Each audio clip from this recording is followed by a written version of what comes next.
আপনি যদি আপনার জীবনে সফলতা পেতে চান তাহলে জীবনে একলা চলুন ভাই। আর একটা কথা মনে রাখবেন, জীবনে যখন আপনি একলা পথ চলা শিখবেন আপনাকে আর কেউ ঠেকাতে পারবে না। যখন আপনি সঙ্গ দিয়ে চলবেন, মনে রাখবেন আপনি যতই উপরে ওঠেন না কেন আপনাকে নামানোর জন্য 10 জন লাগবে না, মাত্র একটা মানুষ হলেই আপনাকে নামিয়ে দিবে। তাই জীবনে ভালো কিছু করতে গেলে, ভালো কাজে সাফল্য হতে গেলে আপনাকে একলা চলতে হবে। আর বিশ্বাসটা সবসময় নিজের উপরে রাখতে হবে, কোনো মানুষের উপর রাখা যাবে না, আর উপরে আল্লাহর উপর রাখতে হবে। লাইফে যখন আপনি অন্যের উপর ডিপেন্ড করবেন, অন্যের উপর ভরসা করবেন, এমনকি যখন আপনি সঙ্গ দিয়ে চলবেন, যে কোনো একটা কাজ করতে যাবেন সবার সঙ্গে পরামর্শ করবেন, হয়তো বা এটা বলবেন যে এটা করবো এটা করবো, এইসব যখনই করতে যাবেন ভাই, আপনি হাজার হাজার টাকার মালিক হলেও আপনি একসময় শূন্য পকেট হয়ে যাবে আপনার।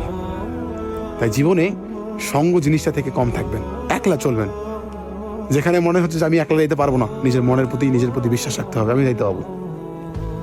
যখন আমি অন্যের উপর ডিপেন্ড করবেন যে আমাকে এই রাস্তাটা পার হইতে একটা লোক লাগবে, আমি এই গভীর জঙ্গল দিয়ে যেতে পারবো না, বা এই রাতে এত গভীরে আমি যেতে পারবো না, তাহলে আপনি মনে করবেন আপনি আর জীবনে আপনার সফলতা দেখা পাবেন না।